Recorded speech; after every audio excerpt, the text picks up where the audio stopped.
All right, I have to hit the continue. All right, we're good. We're good. We're ready. We're ready. All right. What's up? What's up, everybody? What's up, you bold beauty bosses? I am beyond excited, elated. I'm energized. It's been a while since I did these interviews, and the reason, of course, I've just been busy, but also it's just seeing what's out there and what the group, what the esthetician community needs. And one of the things I've seen is looking at other people, looking at other successful estheticians that are doing well, that are succeeding, in again, my level of success. I'm looking at someone that's doing well, that delivers great value and is making money. And then I finally found Nakia, and the reason I found Nakia, and I've seen you around for a while, right, Nakia? You're Yes. in the group, but when you participate in the groups, I look at the comments you leave, and I was like, you know what? Now here is someone that is insightful. She's speaking from a place of experience, and the advice you were offering was just really good. I don't remember exactly what it was, but it was enough where I'm like, okay, this person knows something. And so everybody, please welcome Nakia to this wonderful interview. We're gonna ask some questions. We're gonna get lost in Right. our words, our thoughts. Nakia, are you ready to rumble? I'm ready to rumble. All right. Well, getting just right into it. Tell me about your business. The name of your business, where you located. Let's get the party started there. All right, so I am, the name of my business is Brow to Toe Waxing and Skincare Studio, and I'm located in a place called Hampstead, North Carolina. It's a little small town. We are along the coast of North Carolina, about 3 hours or so, three and a half hours east of Charlotte. Just a really quaint little beach, vacation type town that I live in here. No, very, very cool. And you know what? Like these kind of towns, because I've seen whether it's a small town, a touristy town, a big town. I know estheticians that are in Los Angeles. You're like, oh my God, I need to be in a big town, but they're struggling, right? I know estheticians in small towns that like, I'm killing it. So one thing I've learned over time, some people might say, well, I can't do well, or I can't do these services here and there because it's not Beverly Hills. We're not in LA, we're not in New York City. But you know what? People like to feel beautiful, don't they? Mhm. Absolutely. And so the town that I'm in now, I actually I live in another town, and how I even got to this area is I was in the Marine Corps and I retired here. And so I didn't know not one person in that town, but what I did identify was a need for an esthetician because they didn't have any estheticians there. And so I'm like, hey, I'm going to go in here and I'm going to set up shop and kick butt and take names. Boom! Stop, drop, set up shop, kick butt, take names. Hoorah! Right? All right. So what inspired you to become an esthetician? So you're saying you have some experience in the military. First of all, thank you for your service. Oh, my Right? pleasure. Appreciate. Yeah, absolutely. I am such a huge advocate for our military. But so how'd you get in? How'd you get involved in the beauty business as an esthetician? So I was, as we said, I was in the Marine Corps, and I was, I retired, and I was going to do like a lot of people do. I was going to stay on base, work as a contractor. I also got offered an ROTC position, which meant I would have had to move. And I was like, that's something that I can do, something I'm good at, but it's not something that I really wanted to do. And I Right. started exploring, some of my options and just trying to figure out what is it that I'm really passionate about. Mm-hmm. And makeup was one of those things. But let me back up to my why real quick. So my why for retiring when I did is because I had an 18 or not 18, I had an 8-year-old daughter, and I was a single mother, and I knew that while you can do it on active duty, being a single mother, and then her dad was also dual military, it's tough. You have both parents deploy different things. So I figured, once I hit 20, that I need to move on. So going back, so I was really passionate about makeup, and I started, checking out different makeup schools and realized there was nothing here, and really there was not an industry for makeup, here either. And so I looked into the cosmetology program, and right about that same time, I had like the worst case of adult acne, period. Like, I mean, it was just terrible. And I said, you know what, maybe I need to look into like the skincare, portion of this cosmetology, figure out what this is all about. And that's what happened. And you know what? It's so weird. Like when with acne, I was just speaking to another esthetician. I go, wait a minute. Ain't I past 15 years old? Haven't Yeah. I? Isn't that the like before? How am I a grown person, a grown human, and dealing with acne? But you know what's so weird? And I might be cheesy, I might be weird, I might be an overbeliever, but I truly believe that God guides us, right? And I'm a big believer in just a higher power. And sometimes, like as weird as it may sound, like let's just say you could have gone into hair, right, cosmetology, right? But because you all of a sudden develop this acne, you're like, well, wait a minute, right? It's like and so weird stuff, but that's what I believe. So you what did you do then? Did you go to school? What was the process? So yes, I went to school. So school was 9 months, and then afterwards, I went and I worked for someone. And the person who I worked for, I mean, when I say amazing, amazing esthetician, but one of the, in my opinion, the issue that I had with working with that person is that I come from a background in the military where training is big and mentorship is very important. And so I felt like I wasn't getting that. And that's what I think every new esthetician needs, that coming out of Yep. school. And so I had a good girlfriend. I went to the military and she went the cosmetology route. And she and I had a conversation, and I kind of expressed what I was going through. And she said, you know what, I know you, and with your background, she said, I would recommend that you open your own business. I'm like, what do you mean? And so that's how it started. So I was 3 months out of school, and and I just I figured I would invest in myself, and I haven't looked back since then. Wow. So 3 months out of school and then your own business. Yes. Cool. So while you were going through school, how did you balance, being a mom and going through school and all that other stuff?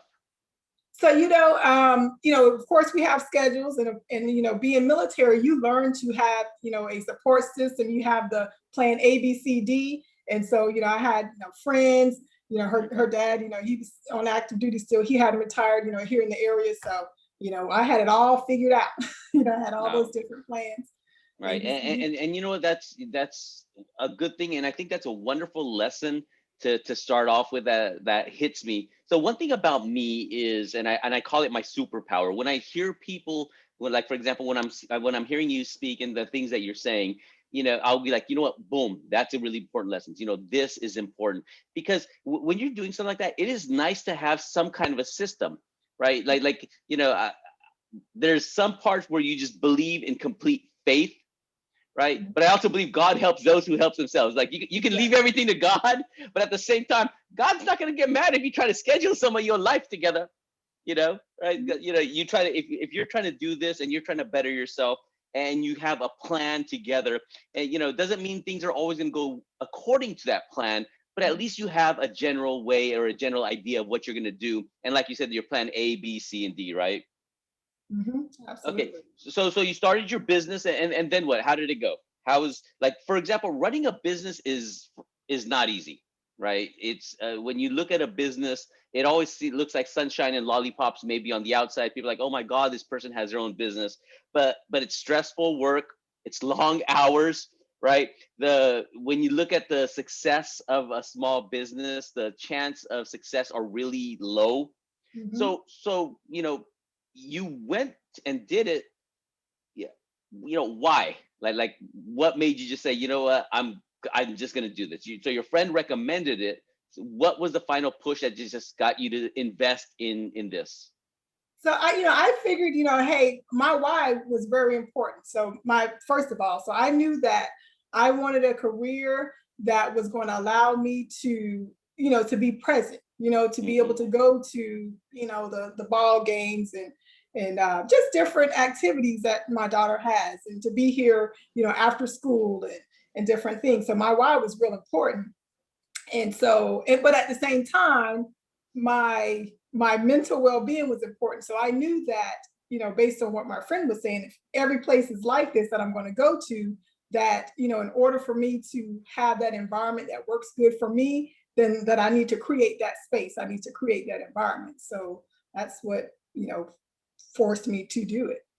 Yeah, and you know, mentorship is really important. I read someplace once that people don't leave a company, a bad company, so much. They leave a bad manager. So for example, that person that is helping them or guiding them or helping them responsible, whatever you say, however you look at it. A lot of times, if you have a good manager or a good mentor, you will stick around for a while. So you mentioned something that the mentor wasn't really working out, right? Is that correct? Yeah, so it's just like I said, she was an amazing esthetician. But one of the things that I've learned, even being a business owner with a team member, is you have to put on another hat.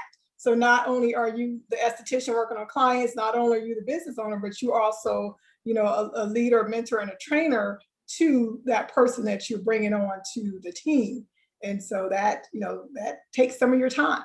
You know, it takes time and it takes energy, and it takes the, you know, right person. Yeah.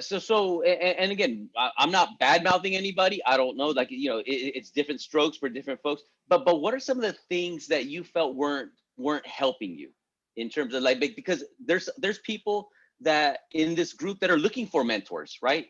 So they're looking for a right person, and sometimes you find a right person by also looking at some of the wrong things that people are doing. So what were some of the things that didn't float your boat, or that you felt just weren't where you needed to be, right, in terms of the mentorship? So I will say this, because I don't want to badmouth anyone, No, but and that's not what we're doing, right? We're just saying, uh, you know, and this is just you, right? so I felt like for me as an individual that I wanted to create a brand as an individual, even though I'm working for myself, because one of the things as beauty professionals, we can, you know, today we can be working here, next week we can go there, so on and so forth, but your clients will typically follow you. So Right. one of the things that I found, one is the brand was not consistent with the image that I wanted for myself, you know, as an esthetician. Um, and as far as the mentoring piece, when you go to school, most estheticians will tell you that they teach us how to really pass the state board. You don't get Right. anything else beyond that. So there's this gap in knowledge that you're missing. And so unless someone, you know, sits you down and teach you and mentor you on this, or you know, pay to get the training, you just don't get it. And so what happens with a lot of new estheticians, because you know this has happened with, you know, other friends of mine, is you go sit in a new place and you're just kind of left to, you know, figure out things yourself. And so for me, as I was sitting there kind of figuring out, you know, what I should be doing and how to do it, um, that's when I started to realize, like you said, okay, hey, well, these are some things that we could probably, you know, do better, or we can do different. Because even though I did not have a lot of experience as an esthetician, I definitely had experience, you know, in the Marine Corps running organizations of like 14, 1,500 people. So I kind of knew a little bit. Right. Now, and you know what? That is so invaluable. Meaning, when you learn organization, when you just learn how to run things, because a business is a business, regardless of what it is. So you can be saying, you know, you're an esthetician, and this is one thing I preach all day long. It's like I tell people, you are not in the beauty business. You are in the customer service business. You are in the accountability, you know, business. And I don't think anybody does accountability better than the service.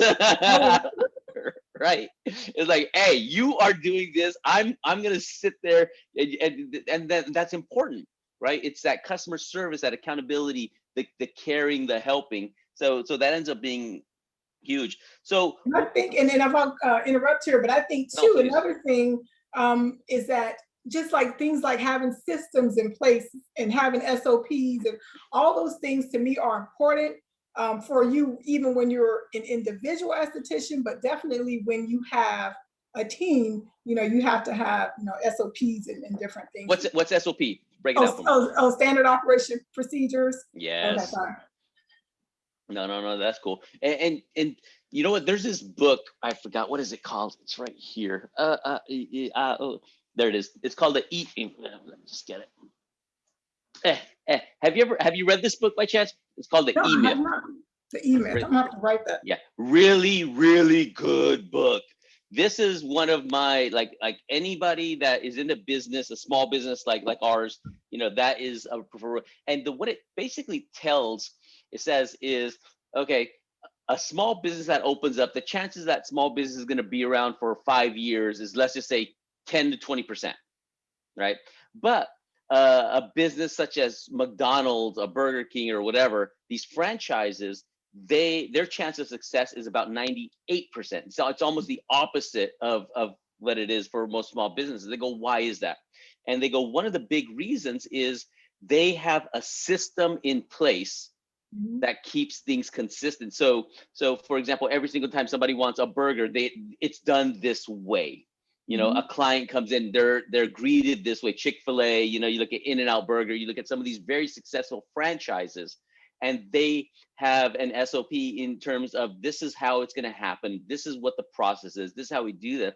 And a lot of times small business owners don't put in that time and effort to do that, and they kind of wing it, right? Yes. So when you don't have a structure in place to address common objections, how do I get referrals? Somebody's coming in after somebody leaves from getting a service from me. Do I send them a thank you card? Do I follow up with a text? Do I check in with them a week later? So if all of this stuff is organized in some fashion where you don't have to think about it, it's like a churn wheel solution, right? Do you think that's something that would help or hurt small businesses? That would help or hurt estheticians?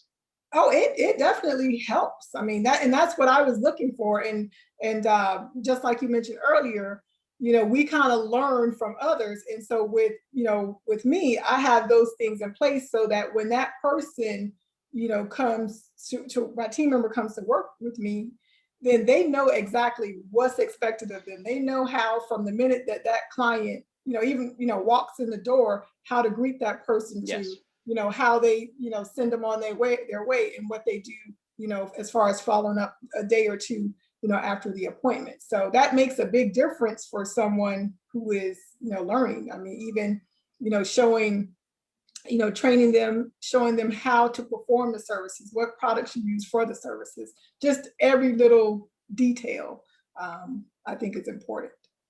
But Nakia, isn't that just being too anal? Isn't that just overboard? Doesn't why go through all that effort? Isn't it better if I just wing it? Well, no. I mean, no, it is. Some people will think it's anal, and I don't think so, because for your client, number one, let's talk about the team member. For the team member, like I said, people need to know what's expected of them, because if I don't know what's expected of me, then it's hard for you to be held accountable. But then also, if when it's time to do evaluations or corrections, like, there's no standard, so it's hard to really kind of correct, and it's hard to also give me feedback. But then also for your client, that client needs that consistency. So if they're seeing Susie or if they're seeing me, their experience is going to be the same when they come to brow to toe. Right. And you know what? That is so, and that's why these franchises are so popular. Like, if I get a Starbucks here and I go to India, I get a venti mocha over there, it's gonna be pretty much the darn same venti mocha. People like being surprised, right? But people like also consistency. Like, a pleasant surprise is wonderful. You give a small gift, you do something a little bit different, you throw in a bonus. That's nice. But at the same time, and I was just talking to somebody about this the other day, I go, it's kind of like watching television. So imagine you got your favorite show that comes on daily, but one time it's on at 5 o'clock. The next day you're at 5 o'clock, it comes on 6:30, and you're like, dude, I have no idea when to watch this show. I have no idea what to expect. And when you don't know what to expect, people lose that little bit of comfort, right? Do you feel systems kind of helps address some of that? For me, it does. Like, I need systems. I can't. I mean, now, the one thing I will say, as a business owner, you have to be able to pivot. But I think, when there are things that you can kind of control and put systems in place for, then you do it. And then for those other things, when those things do come up, because you do have systems in place, it's easy for you to address those issues because you do have a foundation, you have somewhere to start. Right. So let's just say these systems, because I think, if we just did nothing else but talk about systems, I cannot think of anything more valuable for the listeners and the watchers for this. So, like, for example, and folks, when we talk about systems, it's talking about, okay, a client comes in, what would you say? How would you do this? They get their service, after the service, how would you follow up? How would you do this? So literally, like for example, myself, because I'm heavy into the military space as well, I basically created a checklist. So every client that comes in from day 1 to day 7, it's like, I did this, I followed up here, I sent them a thank you card, I emailed them here, I sent them a text there. What would be an easy way to create this kind of a system? Would it be a checklist? Like what do you use to make it easier for you to just follow? Because if you have like something like a checklist or a process or something, then you can keep it consistent, right? So yeah, so I do for me and for my team member, so checklist. But one of the things that I think too is, I don't just say, hey, like, here's your checklist, here, go take it and work with it.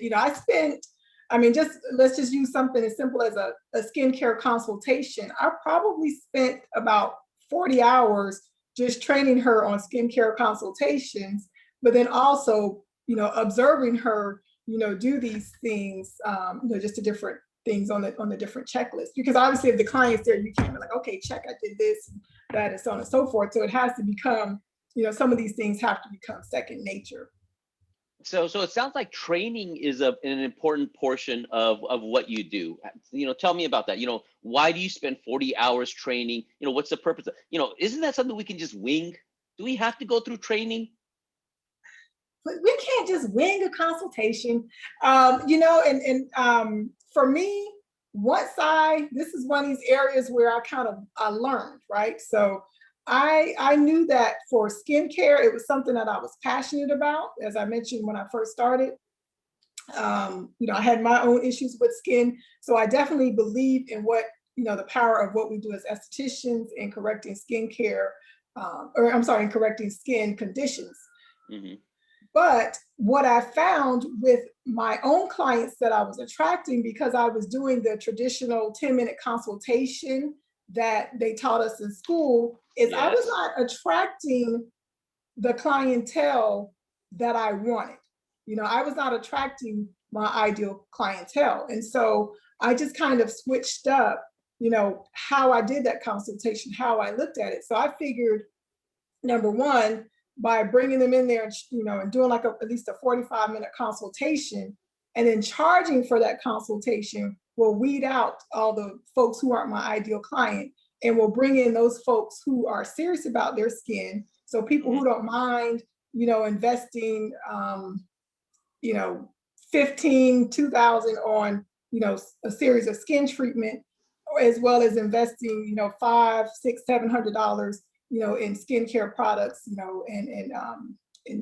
different machines, at-home machines.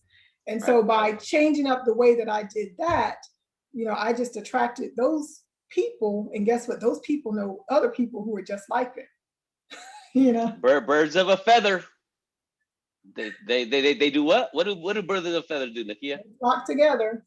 Yeah, it made it down to North Carolina. That saying made it there, right?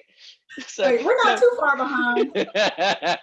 So let me ask you a question then, because a lot of people, and this is the part where I feel a lot of estheticians are missing the mark, is not understanding that as a business owner, you must invest in training, sales training, marketing training, because like you mentioned before, in the school itself, they only taught you to pass the test.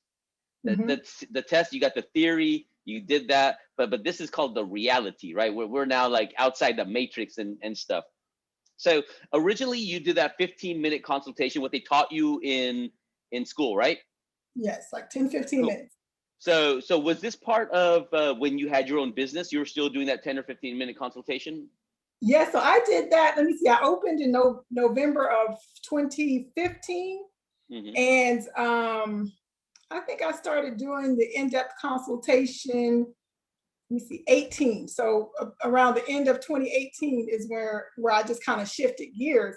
And the reason I did that is because I had enrolled in an eyebrow program, True Brow. And with that, we did a 30-minute consultation just for eyebrows. And so I figured, I'm like, well, wait a minute. You know, if I'm doing 30-minute consultation for eyebrows, you know, I probably should be doing something a little bit more, you know, for skin. This is eyebrows. This is face.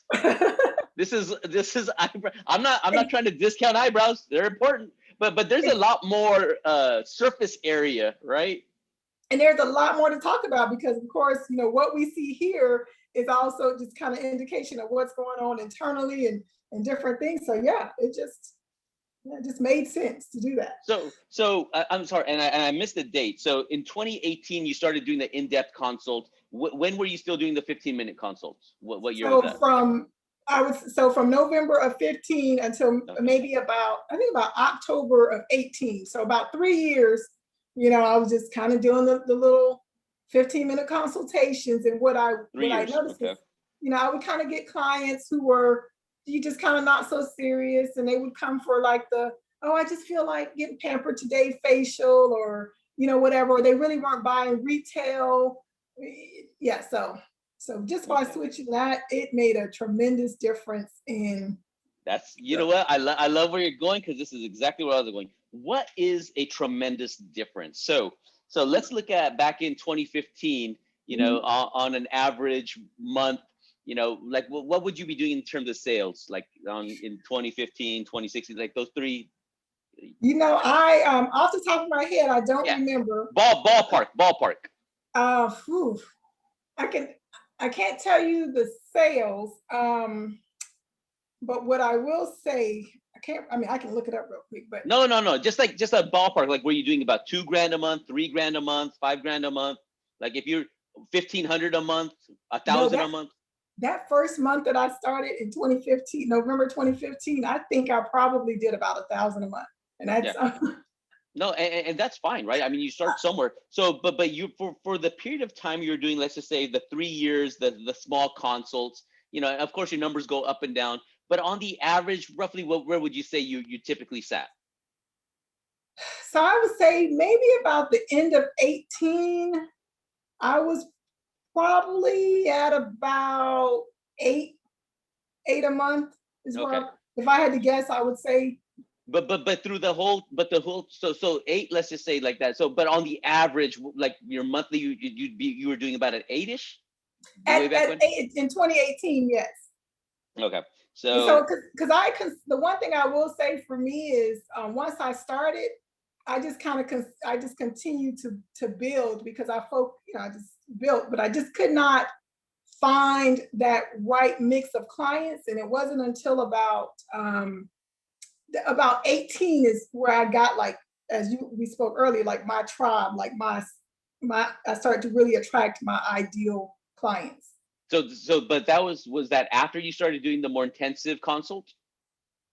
So for skincare, I started to get my ideal clients after about right around the end of 18. Now, the other part of my business that I do really well is lash extensions. And so that really, I would say about 2017, that really picked up for me. Sweet. So what kind of a difference would you say it made in your business when you were doing the 15-minute consult they taught you at school versus the in-depth one that you started doing? So how did that make a difference in your business? What did that do for your business?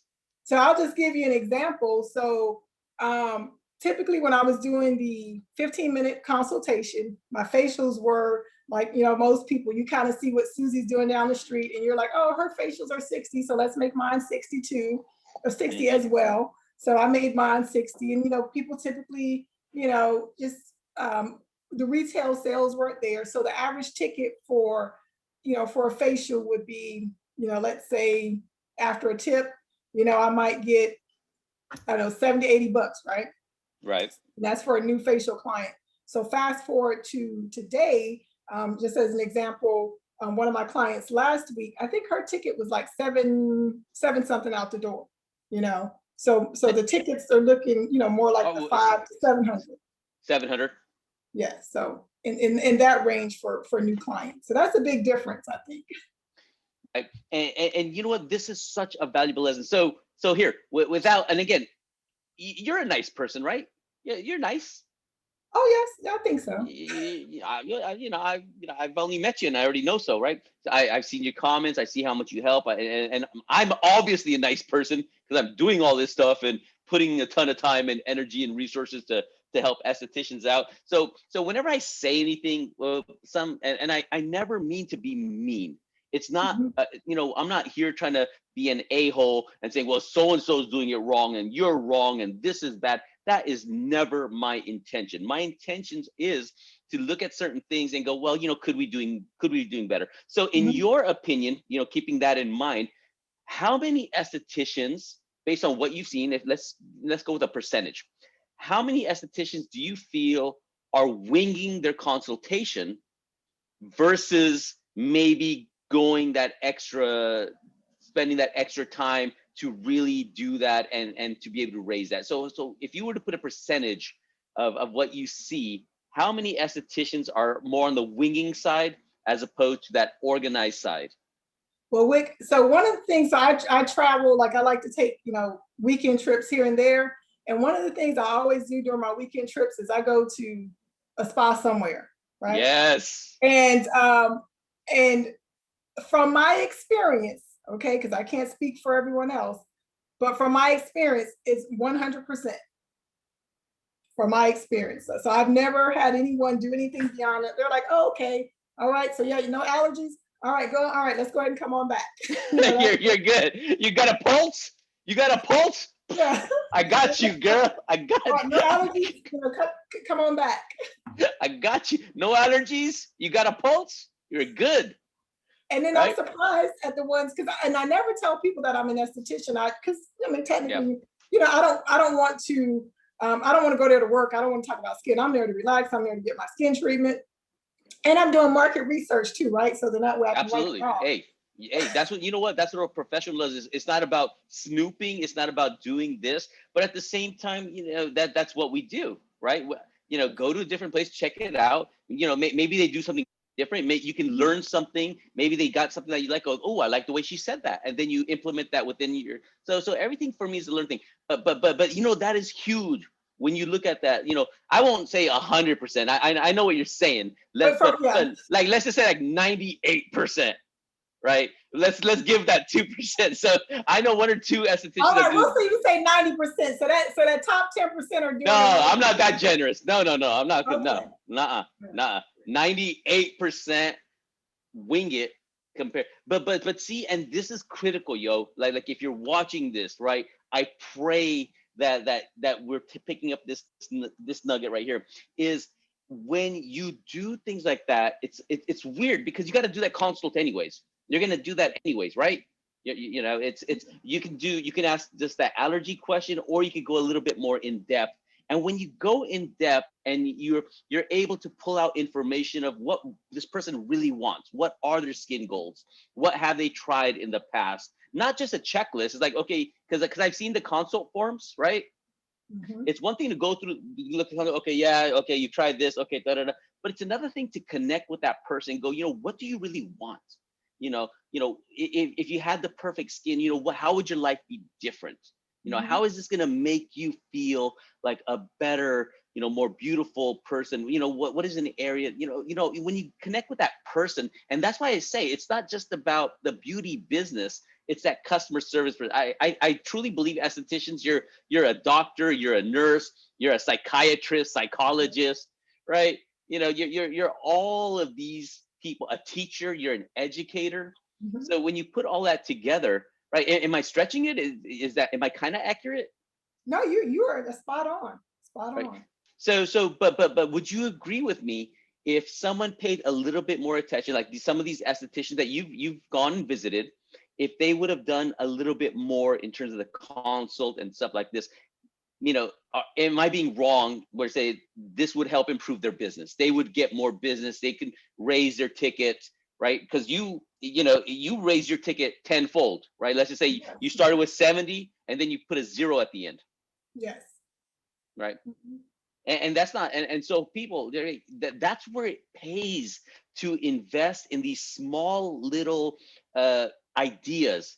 So what's working for Nakia? How is she doing that? Oh, so she's spending more time on the console. So she's weeding out the people. So let me ask you this other question, because I hear this a lot, and I'm not an esthetician, so I don't know the answer.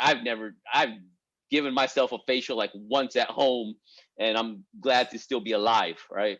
I think I died twice almost. So when people come to see an esthetician, so people come to you for a service, what percentage of your clients are there for a relaxing experience versus treatment?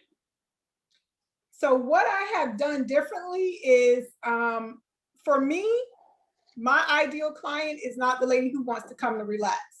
My ideal client is the lady who is there for results. And so I have it structured that way. Yes. So that, for example, when we start off, your first appointment is going to be either a consultation by itself, or I would do a consultation with the facial. From there, if we're going to work together, number one, you're going to buy my products.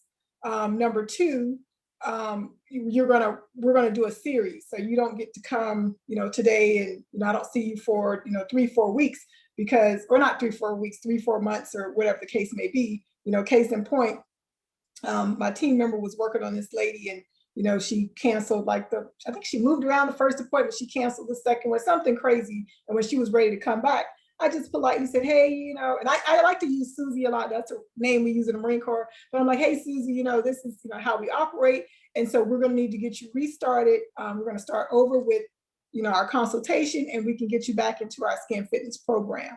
And so that's just how I work it, so that I'm only attracting people who are going to, really invest in their skin.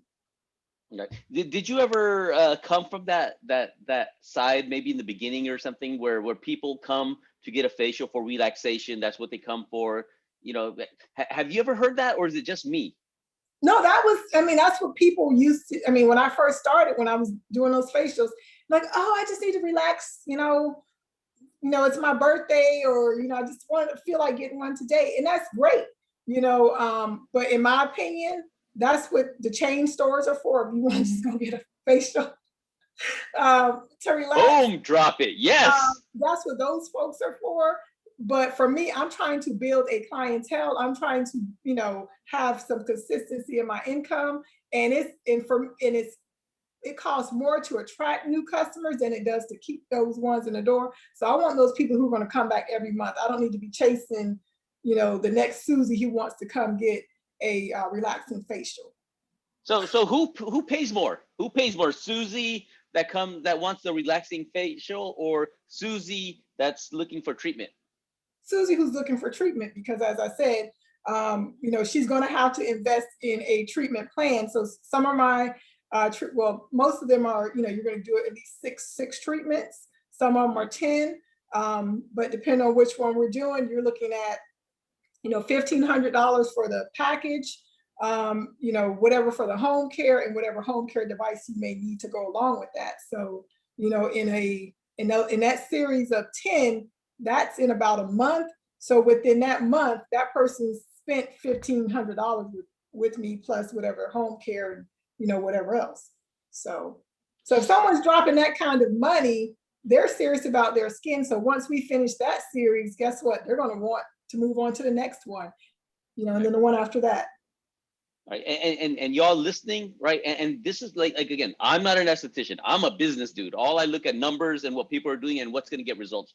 One of my pet peeves is, it's not, it's a pet peeve, but also I feel it's a misnomer, like it's a misunderstanding. I think a lot of estheticians are saying or attracting people that want a relaxing facial. Because I look at the advertisements, I look at what they're posting, right? It's like, come in for a 60-minute relaxing facial, right? Have you ever seen anything like that? Have you ever seen those kind of ads, right?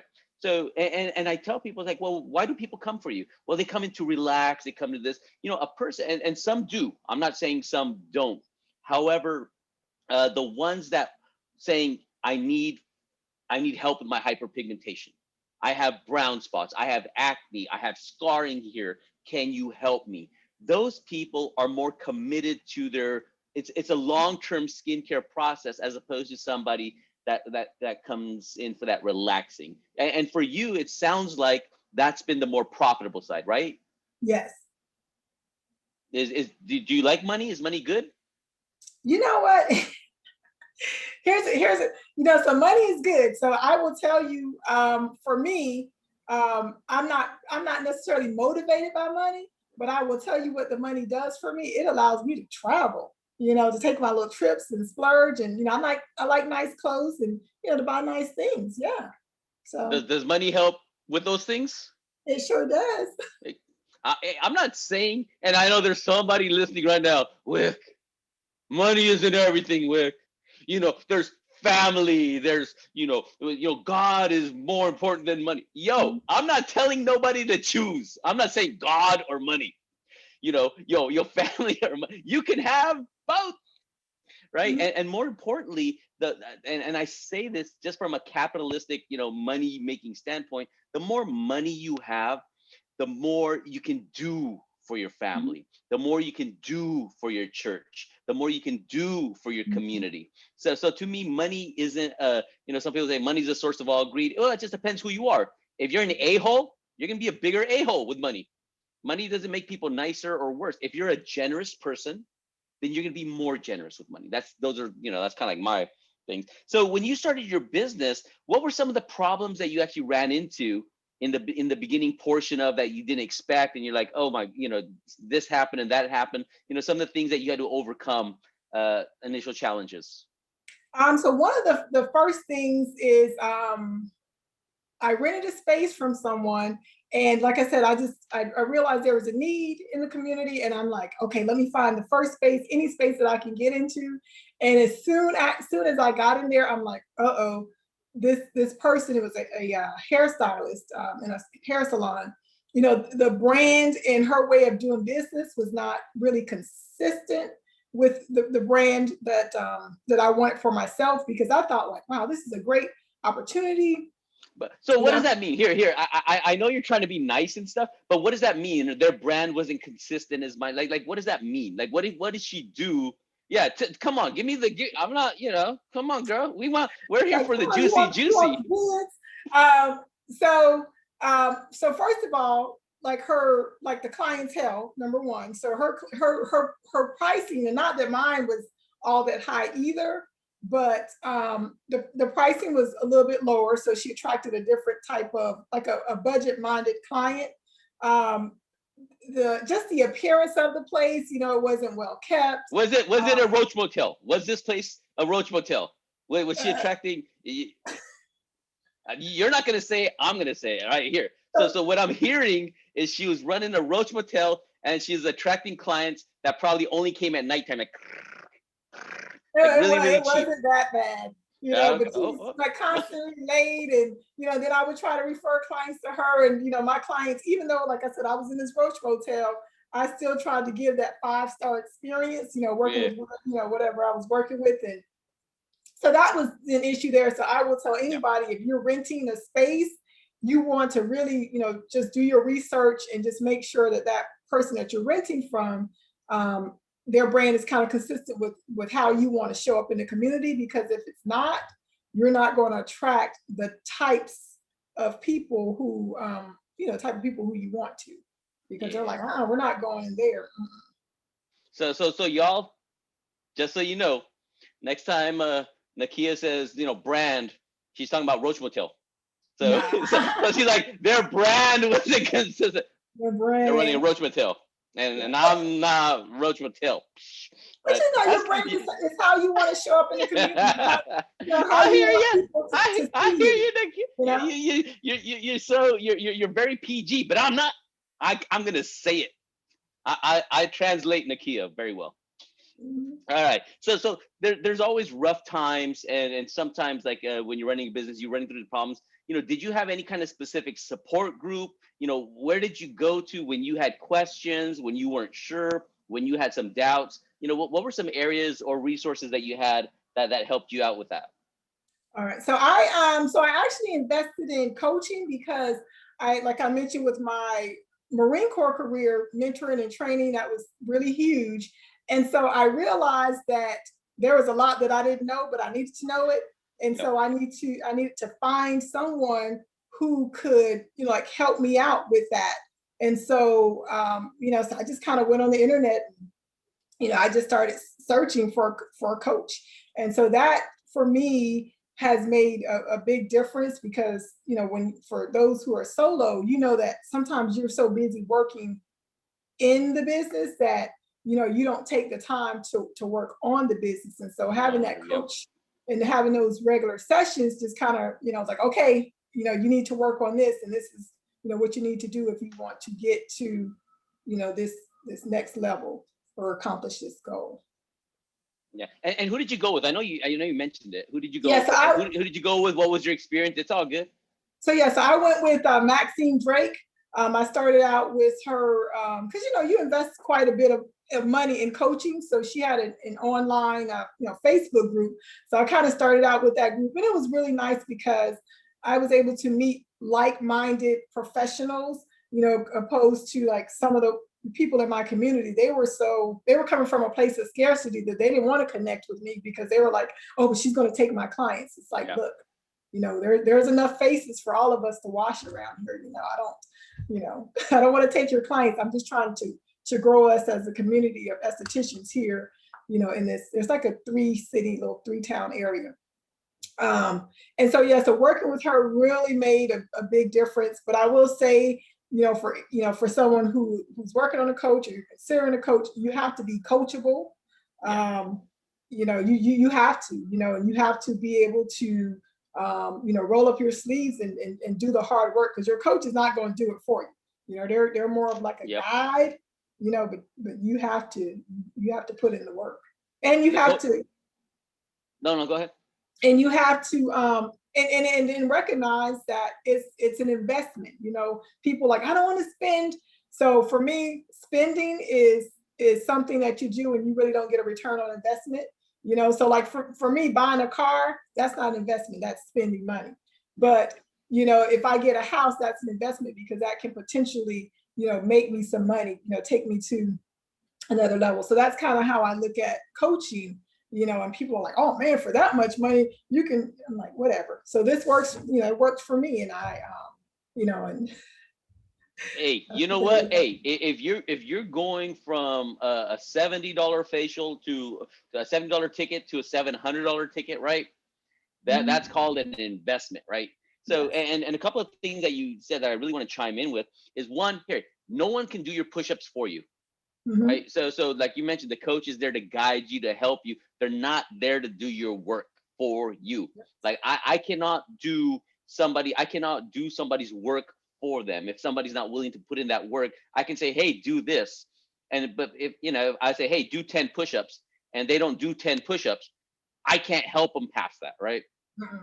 And the other thing that please chime in on this. People that pay attention. Oh yeah. People that pay, if you're paying your money for something, people that pay will pay attention.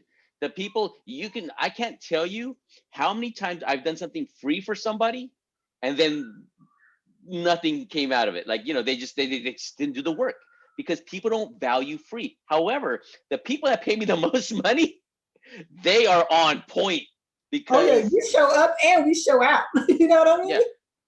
Right. And I'm honestly with for those I was gonna say Marines, the estheticians who are listening. They could be. No, but for the estheticians who are listening, WIC does provide you all with a lot of value for free. Even in the group. So definitely, take advantage of it because you are getting some value for free that you would otherwise, have to, pay for. Oh yeah. Yeah, and it's all out there. Like there's stuff I just throw in the group, and there's estheticians that are making 6 figures just by following some of these things. But see, that's the thing, So here, as a Marine, did you do push-ups? Oh yeah. Did a few, right? I can't remember. Right. So, but wait a minute. Hold on. you're telling me the Marines still do push-ups? Isn't that too basic? Like, shouldn't there be some high-tech, you know, muscle building, different exercises? Why does the Marine do basic training? Like, you know, some of that basic training. Why isn't it everything just advanced? Meaning, and the reason so this is a two-part question. So kind of chime in on that. And the reason I say this is a lot of estheticians, I feel, are looking for some fancy information. They're like, I need to know the algorithm of Facebook. You know, what times do I post? I'm like, yo, instead of doing all this fancy stuff, you need to start doing just the push-ups, the pull-ups, the sit-ups, and run, right? So you know, chime in on the necessity of just the basics. Are the basics even important? Should people forget the basics and try to do the fancy? No, the basics. So even when I did 20 years in the Marine Corps, and while some things may change, we basically did the same thing that we were doing 20 years ago that they were doing, you know, 200 years ago. Like what? What like, just break like me like our customs, our courtesies, you know, just the operating procedures, like all those things are, you know, when I went to boot camp, let's say even something as simple as going to the rifle range. That was the same when I came in, you know, in 94 as it was when I went out the door in 2014. You know, so, you know, just keep it basic. You know, what I find with sometimes with people are so busy, I think it's procrastination sometimes when we're trying to look forward, like figuring out the algorithms of this, that, whatever, just making excuses for not taking action. And that's because I have been that person, you know, so it's like, well, no, I can't do it because, you know, I need it to be perfect. I got to, like you said, figure out the algorithms. And so that's just another way to procrastinate. So just start, just do it. And you can figure out, you know, the rest. Obviously you need a somewhat of a, I say 50 to 80% solution, and then just do it and you can figure the rest out. 100%, 100%. And the reason I say this, I can't tell you how many times I see this comment, like, oh shit, like somebody will post in the group or another group, because there's so many amazing groups. There's no shortage of resources out there, right? There's no shortage of information out there. There's a shortage of action out there. Yes. And so somebody will post, oh my God, I did this Instagram reel, I got 1,000 views. And somebody else will say, hey, I did a TikTok, I got 5 new clients. And then another esthetician is like, oh my God, that's why I don't have any business. I don't know how to do TikToks yet. I'm like, girl, are you posting anything on what you already know? No. Okay, so if you're not posting on this, TikTok's not your genie in the magic lamp that you're gonna rub. Is like, ta-da, right? Am I wrong? That, and you know, that's it too. And another thing that we do as estheticians is we're looking for like the next shiny new machine, the next shiny new service. So it's like, well, no, I'm not making money because Susie's doing, I'll just use microblading or whatever, and I'm not doing that. So now I need to do this, and now I need to jump on this grenade and the next grenade that comes out next year, you know. And so it's like you said, girlfriend, let's get good at what you're doing here and let's just expand, you know. Let's get, you know, and that's what I did with, I'll just say eyelash extensions. You know, people are like, oh, well, you should do microblading, you should do spray tan, and you should be, oh my gosh, you know. Teeth whitening, don't forget teeth whitening. Yeah, teeth whitening. I mean, there's all these things that I should be doing. And when you spread yourself that thin, number one, you're spreading your financial resources thin. So now, because you're doing teeth whitening, lash extensions, microblading, this, that, and everything else, you know, you're probably only really doing one of each of them every day. So you're not really getting good at any one thing. So you don't really get to specialize. And I've heard a saying that there's riches in the niches. And so you're just, you know, all over the place. And people are like, well, what does she do? Like, what is she known for? So if you ask anybody here in this area, they're like, oh, they know me for the eyelashes. I mean, that's not what I want to be known for, but that's like my, you know, my big thing here. Like, they all know that. So basically, you know, like, for example, let's just say me, you know, I'm not in the best shape of my life. I did it to myself. I accept 100% responsibility of the In-N-Out burgers that I have eaten, right? I lived in California and I miss In-N-Out. I miss it.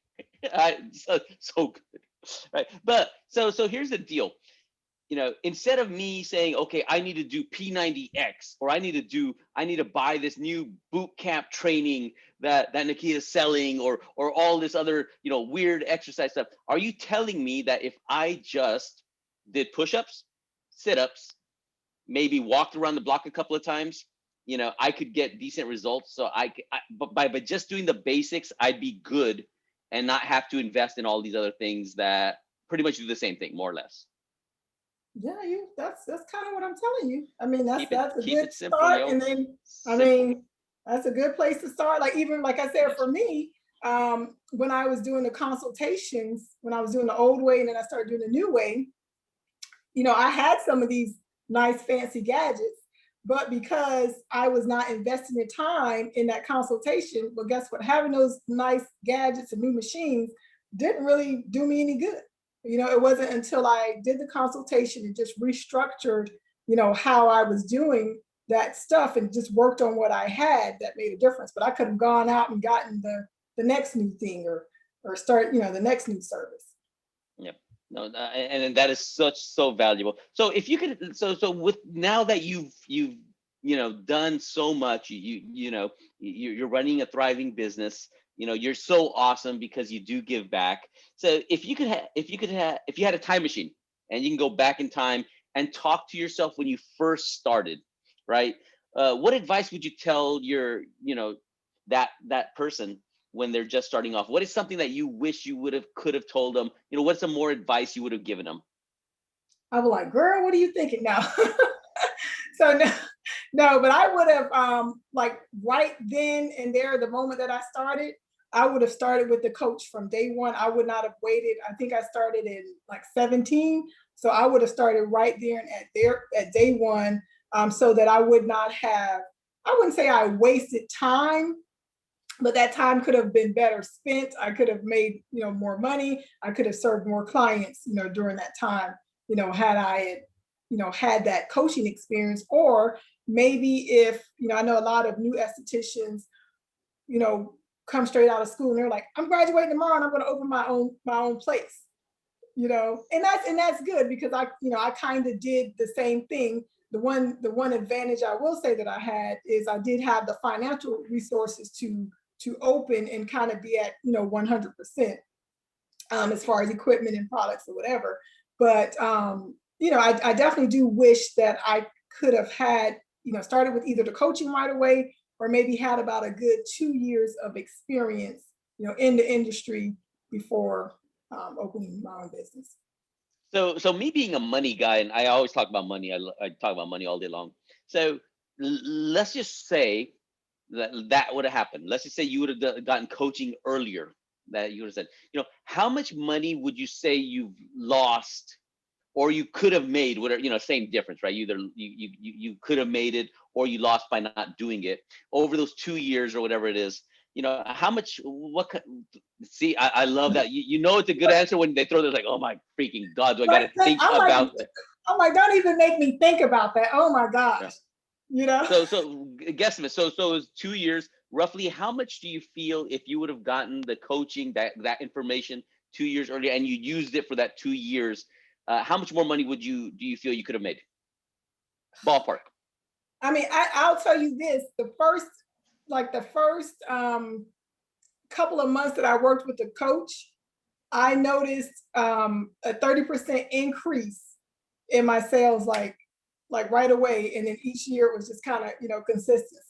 So 30%, roughly, how much is 30%? Like what 30% is, so you went from what, 8 to 11, you went from 5 to 8, like roughly how much more would you say, roughly? So from 15 until 18, but really from 15 till 17, I think 17, I was probably bringing in, maybe 3-5. I can't remember.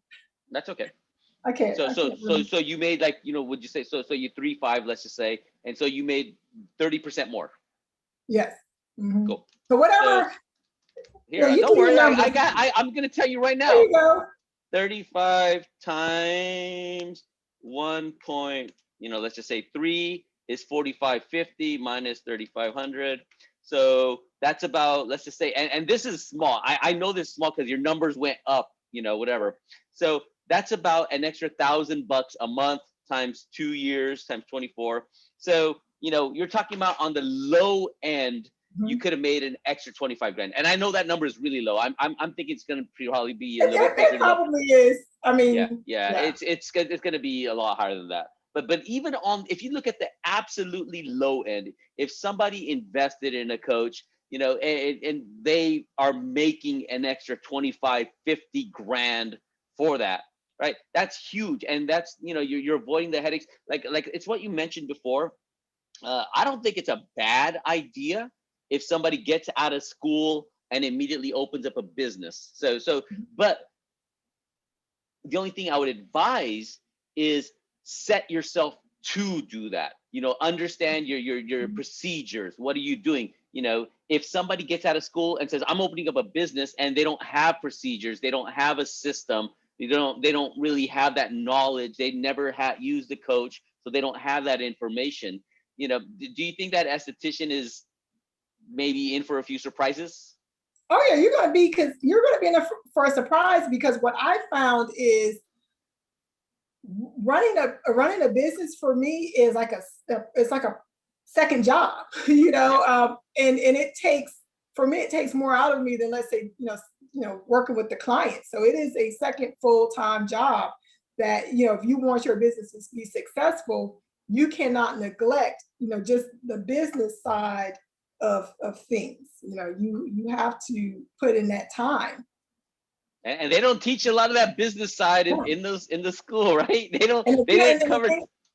And if you don't know what you don't know, and you don't know that you need to find somebody to help you figure out what you need to know, then yeah, it can be a rough road.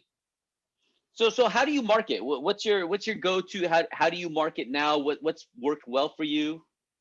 So what I do is, as new clients come in, I always ask, you know, how'd you hear about us? And so what I found is, so a lot of my clients now are like professionals. So a lot of like women business owners in the areas, doctors, you know, just those types of people. So what I found out by asking these questions, or asking that particular question, is my target audience, because these are busy women. And so a lot of them aren't on, if they are on Facebook because they do have businesses, a lot of them are on Facebook as producers, not necessarily consumers.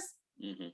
And so I find that I get the biggest bang for my buck from Google, because people, when you go to Google, or even Yelp, but more so Google, because Yelp is just not big in this area, like let's say it would be in a San Francisco or something like that. But when you go to Google, you're going there to look for something, you know.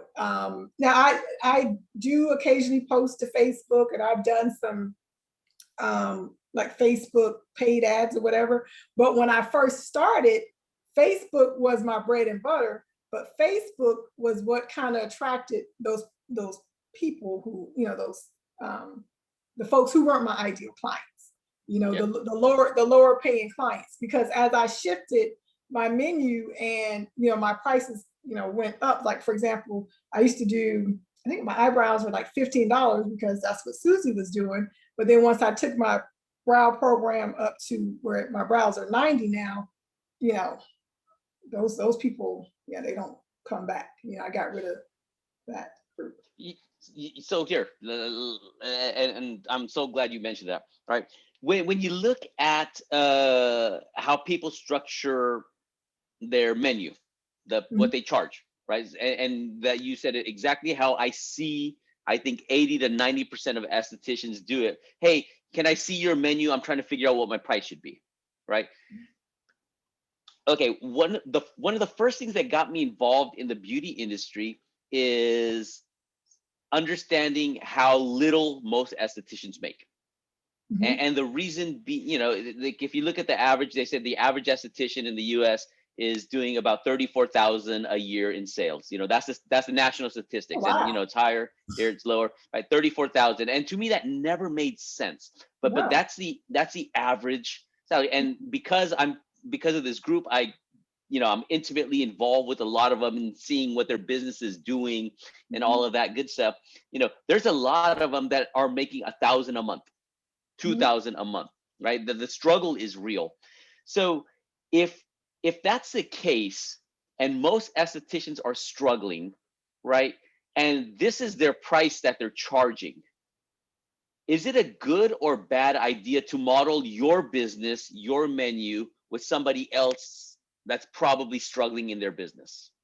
No, so when I set my prices, honestly, I don't even care what everybody else is around me is doing. I don't even look at their stuff. I'm like, this is how much I need to make per hour. This is how much it costs me to provide, this service for Susie. This is how much it costs me to run my studio per hour. And this is how much I need to charge. So I don't even care what there's another a spa that's actually in my area, in the same little town, maybe half mile down the street. I couldn't tell you what they're charging. I don't. I used to care, but I don't care anymore. Right, and that's important, yo. Like if you're watching this, please understand that if you're following another esthetician's menu or you're trying to be the average of what somebody else is charging, that is a recipe for disaster. That's why a lot of estheticians, again, the national average is 34,000. Even if you're doing 40, 50,000, which a lot of people aim for, that's still not going to help. Some people it's going to help a little bit, or people would like to do it. But once you get to that point, you're going to realize that's not even that much either, right? Mm-hmm. So don't follow that recipe of if somebody has a cookbook and they have these recipes and you eat the food and the food does not taste good, don't follow that recipe. Go, I tried that, right? Because it sounds like you tried that recipe before. That's probably what you did, right? You said that. And then another thing I will tell you is, like I said, most of my clients, I guess you would consider them to be high-end clients, is when your stuff is cheap or cheaper, like higher end people, they think, okay, well, if she's charging, $15 to do eyebrows, I mean, they're probably not that good. But if now that I'm charging 90, like I actually cut off the something eyebrows. Good. like I just cut off the eyebrows, and I have a wait list of it's like over 30 people waiting to do eyebrows, but they can't come on until somebody falls off because I'm keeping it only a certain number. But like they want it, just like a Yugo. I know you're probably the same age, but you remember the Yugos, and then there are Mercedes. Yep. So there is an audience for Yugos, and there's an audience for Mercedes, but that Mercedes audience is not going to want to drive a Yugo. And that's important, right? You want to, if you go, because some estheticians say, I'm not getting paid for what I'm worth. I'm not getting paid for my time. It's like, well, what are you putting out there, right? Mm-hmm. If you're fishing and you're just catching goldfish, what are you hooking the bait with? What are you presenting? What is your brand, right, saying about you, right? So is your brand saying is it a cockroach brand? Is it cucaracha? Is it cucaracha? So fear of marketing. So it sounds like you got this dialed in. Well, a lot of estheticians, and that's pretty much the focus of this group, is marketing, sales marketing. What do you feel a lot of estheticians are not doing good or could be doing better in terms of their marketing of what they're putting out there? What are your thoughts? So now are you a marketer? I know you. Okay. All right. So with marketing, price, promotion, place, and I'm in the product itself, right? So we talked about price. So you have to price your whatever your service is at the right point. The other thing is you need to know, like, your product. You have to have a product that people are going to want, because if you have a product that you want, but you don't have, if they don't want it, then it's not going to do you any good. Yeah. How you promote it. One of the things that I see with people promoting is they don't know who their target audience is. They don't know what that person looks like, how that person dresses, where they live, where they work, how much they make. So I know, like, my person is a busy professional. She has kids, she's driving, this type of vehicle. She's making this much money. And so when you know that, then you can promote your products to that person in a way that's going to get their attention. Because if I'm promoting, let's say, lash extensions to someone who is, a 40, 50-year-old professional, I'm going to promote to her much different than I am a 20-year-old, because they're going to want different things from lash extensions. 100%. And then obviously, I mean, the place that we provide it is typically going to be in our salon. Cool. So, what's next on your list? Where do you see yourself going? What's in store for you, your business? So what's next for me? So going back kind of to my why. So my why was to, retire out of the Marine Corps and to, just to have more time, because I like to travel, right? I want to travel. My daughter will be going to college here in the next 3 years, not sure where she's going to end up. And so I want to, potentially keep the brick and mortar and continue to grow the team, but then work myself out of there and just maybe take on more of a mentor, trainer, leadership, type role and be a real boss. And then enter into the virtual space. So I'm looking at some, product development, or, some products and some online coaching. So I just started online coaching about 3 months ago. Cool, very cool, right? And I get a really good vibe. I think you would do very, very well with that, right? Yeah, because during COVID, when we shut down, a lot of people, I did online like skin consultations, and so I'm like, oh, wait a minute. I'm like, if we're doing this during COVID, even when there was no COVID going, and there are people out online buying products, they're out shopping at Ulta looking for products. So I'm like, wait a minute. So there's a real need for this, and there is. So, and I know you were doing some virtual.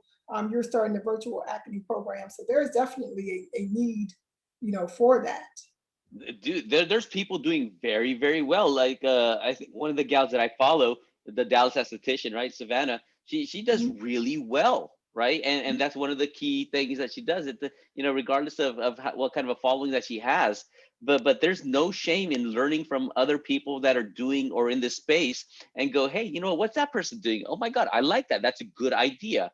And it's no competition, because like you said before, there's enough faces for everybody. There's no shortage of people, and Lord knows they need the help. If people are still putting St. Ives scrub on their face and doing all these other things, right? There's no shortage of the folks out there, right? But that's awesome. And you know what? I think one of the advantages you're gonna have to enter that space and do that is your regiment, is the system that is already built inside of you, right? So that's going to be a huge key. All right. So if you had an opportunity to get a message across to a large group of the bold beauty bosses here, which you just happen to have, right? Business owners, what kind of message, what would you say to them? What do you want to say to all the estheticians that are going to be listening to this, that you can inspire, that you can help? What words of wisdom do you want to drop that will help them in their life, in their business, to continue to grow? So number one, but there's a couple of things, but education. When I say education, I don't necessarily mean that you need to go back to school, get a degree, but you have to be learning. Okay, you should always be learning in our industry. Even if it's not a service that you're going to provide, it's good to know about it, because your clients, they're going to trust you. Like you said, we're everything to some of these people. And so, they'll ask you questions. So you always want to invest in your education, so that you can be the best of the best and you can continue to grow. One of the things that I do, and not so much now because I am back in school, but read 10 pages a day. 10 pages of, mine's usually business related. That's just kind of what I like, but just always be learning and growing. Profit is, if you're in business, profit is your number one. That's like the number one for a business.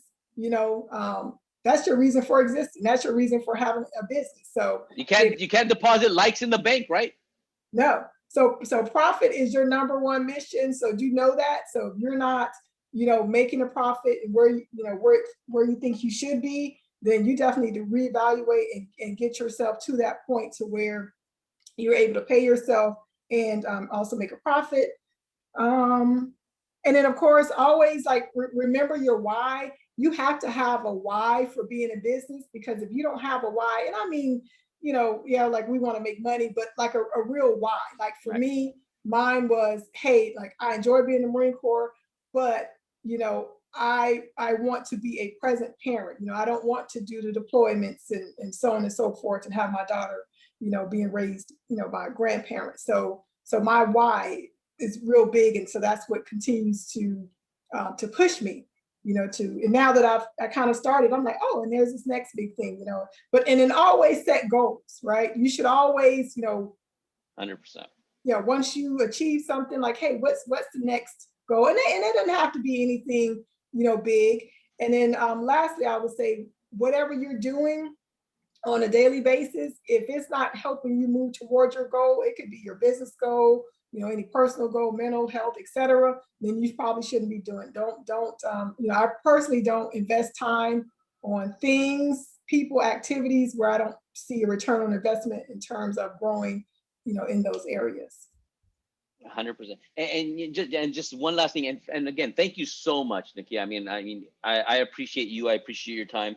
So one thing that you said is a lot of your clients, when it comes to social media, they're producers, not consumers.